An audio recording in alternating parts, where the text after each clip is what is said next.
है कि 8 मई को आपका एग्ज़ाम है। ठीक है, तो आई होप सो सभी की प्रिपरेशन अच्छे से चल रही होगी। तो चलिए देखते हैं पहला क्वेश्चन क्या है आज का हमारा। तो देखिए पहला क्वेश्चन है, इसमें पूछा गया है कि जो ग्राम पंचायत होती है, तो ग्राम पंचायत जो अरेंज होती है, मतलब ग्राम पंचायत के अंदर कितने सदस्य होते हैं इसके बारे में बात किया गया है।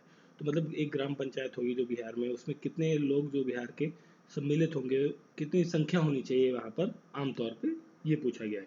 तो आमतौर पे जो 7,000 लोग होंगे अगर जो जहाँ पर, ठीक है, तो वो एक ग्राम पंचायत बन जाती है। तो ऑप्शन रहेगा ऑप्शन ए 7,000। अब यहाँ पर जो है पार्टिसिपेशन जो है वुमेंस का, वो क्या हुआ, धीरे धीरे बढ़ता गया पंचायती लेवल पर। ठीक, तो यहाँ पर जो है 50% जो सीट्स हैं वो क्या कर दी गई, रिजर्व कर दी गई फॉर द वुमेंस के लिए। और इसके लिए एक एक्ट आया था, वो था बिहार पंचायत बिहार पंचायती राज एक्ट 2006।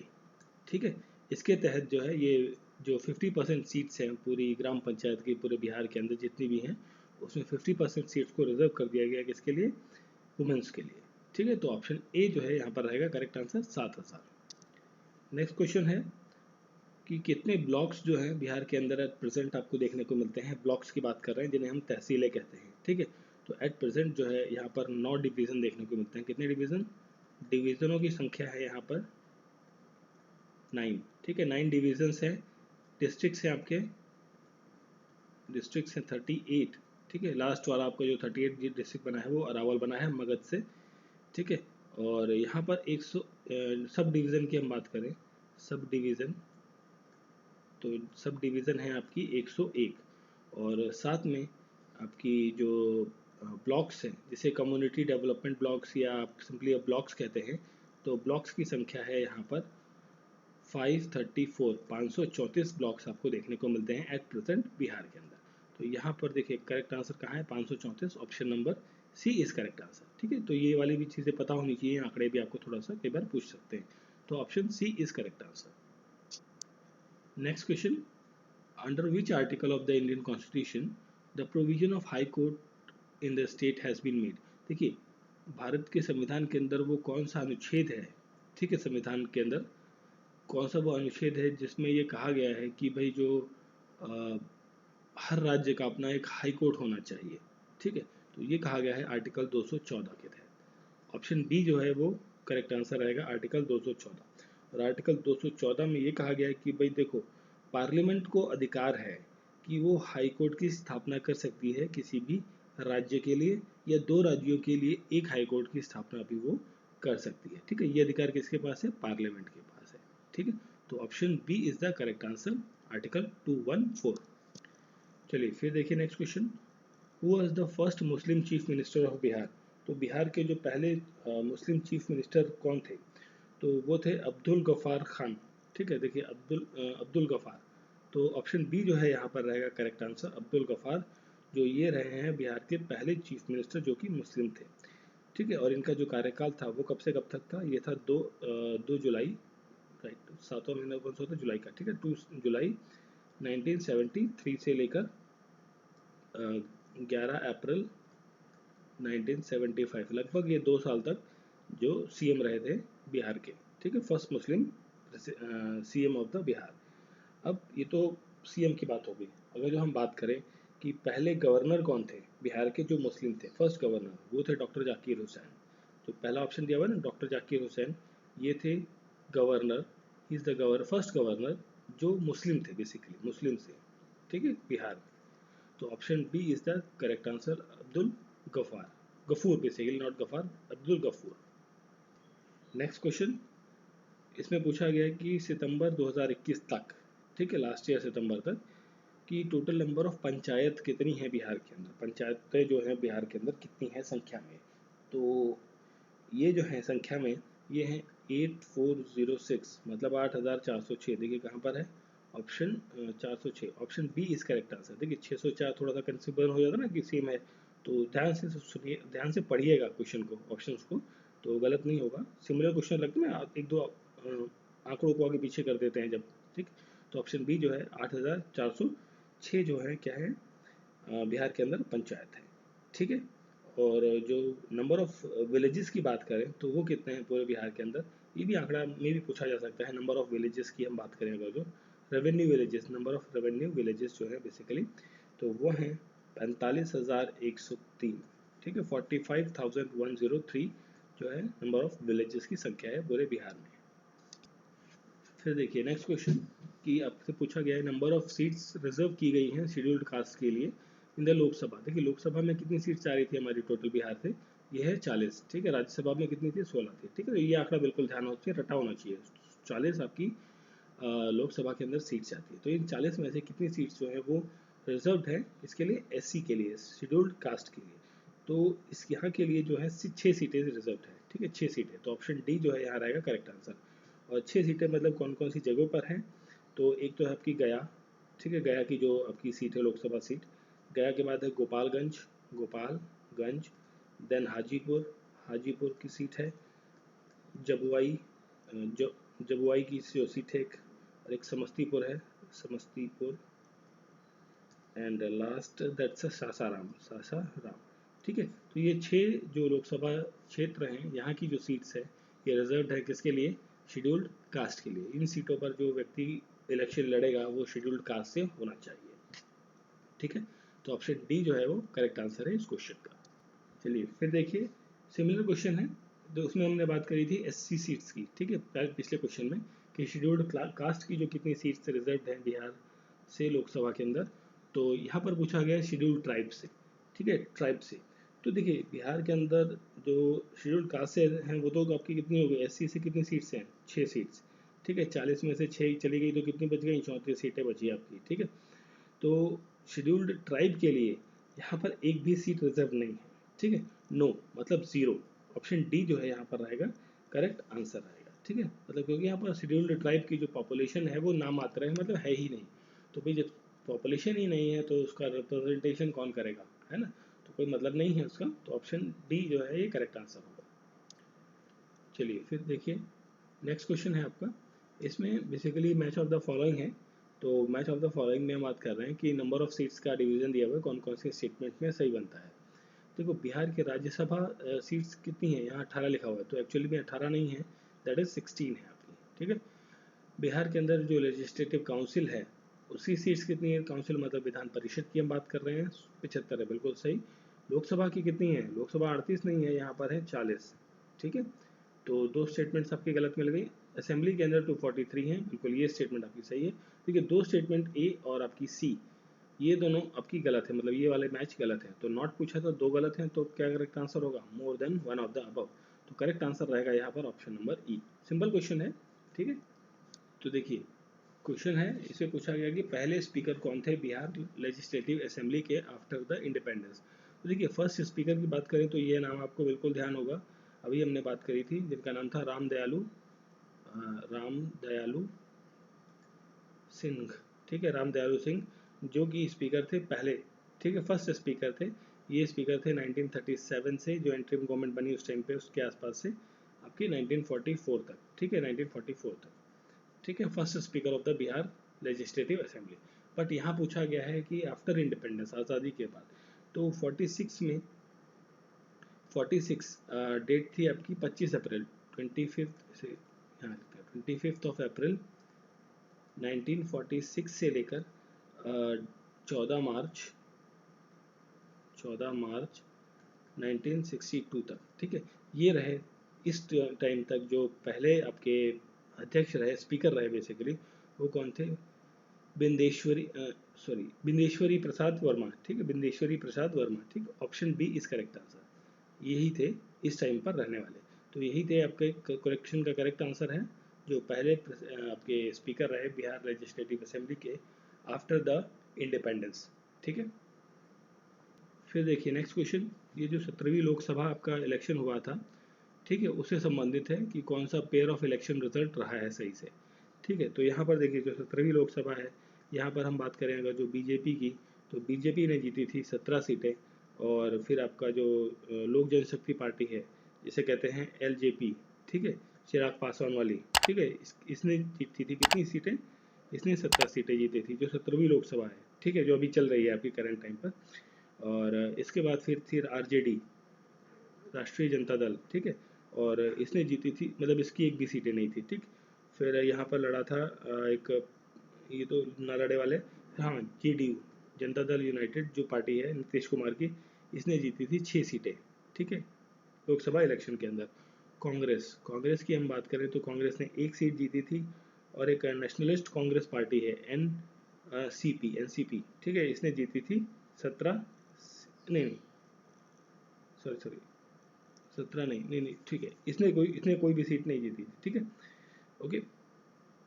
तो ये था डिवीज़न थोड़ा सा, आई थिंक लोकसभा का, लेकिन कुछ तो मिस्टेक हो गया है। देखिए 34 ये हो गया, 17 34, और आई थिंक कांग्रेस ने एक भी सीट नहीं जीती है यहाँ पर, कांग्रेस का 0 रहेगा आई थिंक, है ना, कांग्रेस ने एक भी सीट नहीं जीती थी। तो ठीक है, तो देखिए यहाँ पर जो करेक्टली आंसर होगा, तो देखिए ये थोड़ा सा गड़बड़ हो गया, इसे क्लीन कर देते हैं, फिर से हम करते हैं इस चीज़ को। देखिए यहाँ पर जो है बीजेपी ने, ठीक है, बीजेपी ने जीती थी 17 सीटें, ठीक है, तो थोड़ा सा उस पर कन्फ्यूजन हो गया था, तो उसको हटा के दिमाग से आप यहाँ पर हम बात करते हैं। बीजेपी ने 17 सीटें जीती। बीजेपी के बाद आती है नीतीश कुमार की पार्टी जेडीयू, इसने जीती थी 16 सीटें, 16 सीट्स, ठीक है, और इसके बाद आपकी जो एलजेपी थी, ठीक है, एलजेपी ने जीती थी 6 सीटें, 17, 16 और 6 एलजेपी ने। और इसके बाद बात करते हैं हम कांग्रेस, नेशनल कांग्रेस ने जीती थी एक, आरजेडी ने जीती थी एक भी नहीं, 0, और जो सीपीआई थी आपकी, इसने भी एक भी सीट नहीं जीती थी। तो देखिए ये है करेक्ट टैली जो 19 का जो बिहार 17वां लोकसभा इलेक्शन हुआ, उसका रिजल्ट जो था बिहार के संदर्भ में। देखिए कहाँ कहाँ मैच बनता है, बीजेपी 17, ठीक है, तो उसके साथ आरजेडी जीरो उठा लीजिए, आरजेडी जीरो ये वाला बन रहा है 17 18, जेडीयू 16, कांग्रेस 1, ठीक है, तो ऑप्शन सी जो है यहाँ पर करेक्ट मैच बन रहा है, ठीक है। थोड़ा सा कन्फ्यूजन हो जाता है कई बार अप एंड डाउन में, तो this is the correct answer, undoubtful this is the correct answer, ठीक है, ऑप्शन सी। नेक्स्ट क्वेश्चन, कौन सा वो मिशन है जो स्टार्ट किया गया by the agriculture department to make the Bihar को self reliance in terms of seed मतलब जो बीज होते हैं ना, जो आप फसल बोते हैं, सोइंग करते हैं, तो उसके लिए जो बेसिक नेसेसिटी क्या होती है भाई, बीज तो चाहिए ना आपको बोने के लिए, तो उसके लिए सेल्फ रिलायंस, खुद पर निर्भर होने के लिए जो एक मिशन चालू किया इन्होंने, वो था मिशन 4.0। ऑप्शन बी जो है वो करेक्ट आंसर है, मिशन 4.0 या 4.0 आप कह लीजिए। इसके अंदर जो बिहार को सेल्फ रिलायंट बनाया जाएगा सीड्स के टर्म में, और इस मिशन के तहत जो है सीड कॉरपोरेशन को डेवलप किया जाएगा, बेसिकली किसको डेवलप किया जाएगा, सीड कॉरपोरेशंस को डेवलप किया जाएगा, ठीक है। और ये सीड कॉरपोरेशंस क्या करेंगी, ये डेवलप करेंगी हाई वेराइटी ऑफ, जो बेसिकली हाई वेराइटी ऑफ जो है, हाई वेराइटी ऑफ या hybrid variety, basically not high, we can say properly the hybrid variety of seeds, specially the paddy जो आपका धान होता है उसके लिए, और जो आपका मेज होता है मक्का, उसके लिए जो हाई वेराइटी ऑफ सीड्स को डेवलप करेंगे, ठीक है। तो अब मिशन 4.0। देखिए नेक्स्ट क्वेश्चन में आपसे पूछा गया है कि वो कौन से व्यक्ति हैं जिन्हें इन लोगों में से वो कौन से हैं जिन्हें मधुबनी पेंटिंग, बेसिकली वो कौन है, मधुबनी पेंटिंग के आर्टिस्ट हैं जिन्हें पद्मश्री अवार्ड जो है 2021 से नवाजा जाएगा, ठीक है। तो वो हैं Dulari Devi, and that's option C here, D is here, ठीक, option D is correct answer, Dulari Devi, ठीक है। दुलारी देवी को जो है पद्मश्री के सम्मान से सम्मानित किया जाएगा 2021 में, 21 के उसमें, ठीक है, और जो कि एक मधुबनी पेंटिंग के लिए, ठीक है। और अभी तक अगर जो हम बात करें तो टिल नाउ 7 लोगों को जो है पद्मश्री का अवार्ड मिल चुका है, ठीक है, पद्मश्री का अवार्ड दिया जा चुका है, ठीक है। किस चीज़ के लिए पद्मश्री का अवार्ड मिल चुका है उन्हें, मधुबनी पेंटिंग्स बनाने के लिए। देखिए मधुबनी पेंटिंग्स जो एक फॉर्म ऑफ पेंटिंग है, तो इसको बनाने के लिए जो है, मतलब बनाने आर्टिस्ट को जो अवार्ड मिला है, ये अभी तक 7 लोगों को मिल चुका है पद्मश्री अवार्ड, ठीक है, ये भी ध्यान रखिएगा, 7 लोगों को अभी तक मिल चुका है। स्पेशली हम बिहार से बात कर रहे हैं, बिहार से 7 लोगों को मिल चुका है ये, ठीक है। नेक्स्ट क्वेश्चन में पूछा गया है किस जिले में, बिहार के किस जिले में मंडर महोत्सव 2021 आयोजित किया गया है। जो मंडर महोत्सव है ये आपका बेसिकली सेलिब्रेट किया जाता है कहाँ पर, बांका डिस्ट्रिक्ट के अंदर। Option D is correct answer, Banka district, Banka district Bihar के अंदर। और मंडल फेस्टिवल को आप बिश्नोई मेला के नाम से भी हम जानते हैं इसे, मंडार महोत्सव, या फिर आप इसे कहते हैं बिश्नोई, दैट्स बोनसी, बोनसी बोनसी मेला, ठीक है, बोनसी मेला के नाम से इसे जाना जाता है। और यहाँ पर एक राजगीर रोपवे आपको देखने को मिलती है, बिहार की सेकंड रोपवे है जो कंस्ट्रक्ट हुई है आपकी इसी ज़िले में, मंडार में, ठीक है, बनकर या बनका डिस्ट्रिक्ट के अंदर, ठीक है। जो आपका रोपवे है, जो आपका रोपवे बना है वो भी राजगीर के अंदर है, ठीक है। Option D is correct answer. Next question, चलो ऐप, बिहार के अंदर एक चलो ऐप लॉन्च किया गया है, ये किस चीज़ से संबंधित है ये पूछा गया है। तो चलो ऐप बेसिकली एक ऐप है जो कि आपका किससे बात करता है, ये बात करता है Bihar state road transport corporation, BSRTC से संबंधित है, मतलब ट्रांसपोर्ट से संबंधित है। ऑप्शन डी जो है यहाँ पर रहेगा करेक्ट आंसर। और इसका जो इस ऐप के थ्रू जो है पैसेंजर जो अपना टिकट है वो ऑनलाइन बुक कर सकते हैं बसेस के अंदर थ्रू दिस पर्टिकुलर वेबसाइट। जो BSRTC की जो साइट है, जैसे बहुत सारी अदर स्टेट्स में भी होता है ना, जैसे यूपी में भी होता है, गुजरात में भी होता है, कि जो भी रोडवेज की बेसिकली बसेस है उनकी टिकट बुकिंग आप ऑनलाइन कर सकते हैं, ठीक है। तो ये सुविधा के लिए चलो ऐप जो है वो शुरू की गई है रोडवेज की तरह, बिहार रोडवेज जिसे हम नॉर्मली कहते हैं Bihar state road transport corporation transport, ठीक है। Option D is correct answer. Next question, which has became the first state, पहला स्टेट भारत का वो कौन सा बना है जिसने इशू किया है एटलस ऑफ वाटर एटलस। देखिए सबसे पहले भारत की बात करें तो भारत जो है सेकंड रैंक पर है, सेकंड पोजीशन पर है, जिसने जो इशू करने वाला है वाटर एटलस, ठीक है, atlas of water bodies in the form of gazetteers, ठीक है। तो इससे पहले जो है देखिए सेकंड पे है, तो पहले पे कौन है भाई, पहले पे यूएसए है। यूएसए ने अपने देश में जितने भी वाटर बॉडीज हैं उनके लिए एक एटलस इशू किया हुआ है। तो अब हम बात करने वाला है, तो भारत के अंदर वो पहला राज्य कौन सा है जो ये एटलस इशू करेगा, वो राज्य है आपका बिहार, ठीक है। बिहार ये कारनामा करने वाला है, ठीक है, इंटरेस्टिंग है ना। तो option D is correct answer. तो बिहार गवर्नमेंट जो है इसको करेगी और इस काम को किया जाएगा अंडर द एक मिशन है जो कहते हैं जल जीवन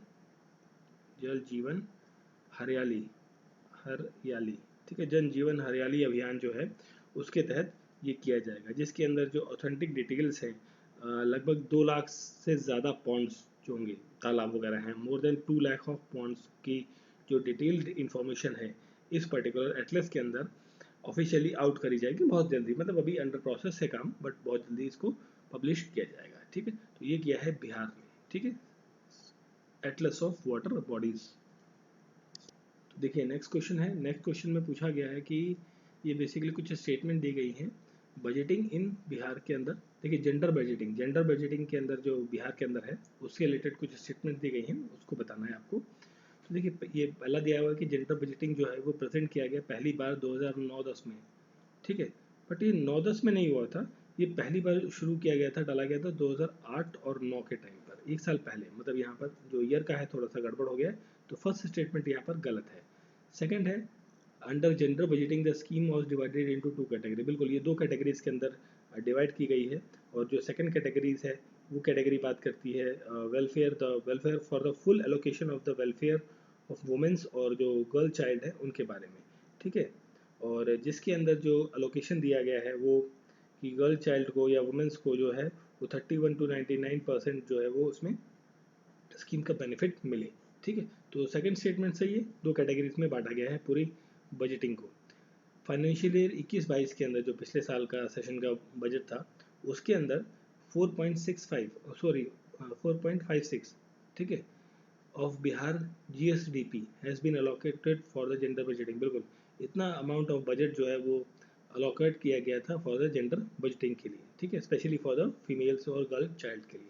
तो ऑप्शन सेकंड स्टेटमेंट और थर्ड स्टेटमेंट करेक्ट है, तो करेक्ट आंसर रहेगा यहाँ पर option number D, only 2 and 3।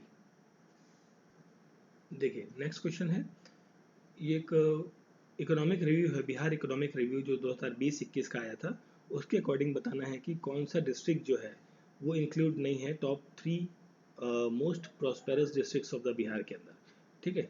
तो प्रॉस्पेरस डिस्ट्रिक्ट की हम बात करें तो प्रॉस्पेरस डिस्ट्रिक्ट के अंदर जो पटना डिस्ट्रिक्ट है आपका, दैट इज पटना, यहाँ पर हम बात कर लेते हैं। ठीक है, इसे थोड़ा क्लीन करके पटना। ठीक है, तो पटना जो है इसको जो बेसिकली बजटिंग है या जो इस पर पैसा लगता है प्रॉस्पेरस है, जो तो पैसा है इस पूरे डिस्ट्रिक्ट के पास है वो है 1,12,604 करोड़ का। ठीक है, इतने मतलब इतने इतने रुपए नहीं है, that is crore, in terms of crore की हम बात कर रहे हैं। ठीक है, 1,12,604 करोड़ का जो अमाउंट है वो इनके पास है।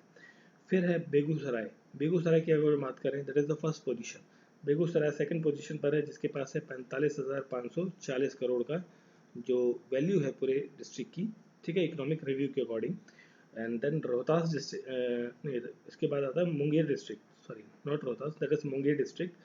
तो मुंगेर डिस्ट्रिक्ट के पास जो है यहाँ पर है 37,385 करोड़। ठीक है, अब जो देखिए ये तो हो गए as per the GDP. Basically ये जो डाटा है ये है as per the per capita GDP data के बेसिस पर। ठीक, अब यहाँ पर जो करेक्ट आंसर होगा जो टॉप 3 में नहीं है पूछा गया, नॉट इन द टॉप 3, देखिए टॉप 3 में तो यही होगा, तो नहीं है कौन सा, Rohtas district, option C is the correct answer. ठीक है, नॉट पूछा था तो नॉट आपका मिल गया, ऑप्शन सी जो है करेक्ट आंसर रहेगा यहाँ पे। ठीक है, तो this was the part 23 of the BPSC practice set. ठीक है, जो हम कर रहे हैं ये छोटे छोटे वीडियोस में बना रहा हूँ ताकि आपकी फटाफट रिवीजन हो जाए, मतलब लेंदी बनाने में आपका टाइम ज़्यादा लग सकता है। ठीक है, फटाफट क्वेश्चंस और फटाफट आंसर्स, ताकि आपकी प्रैक्टिस अच्छे से हो जाए, रिवीजन आपकी फटाफट हो जाए। ठीक है, इस वजह से वीडियोस अच्छे लग रहे हैं तो प्लीज़ लाइक, सब्सक्राइब और बेल आइकन ज़रूर बजाएं। और मिलते हैं नेक्स्ट वीडियो में। Thank you for watching.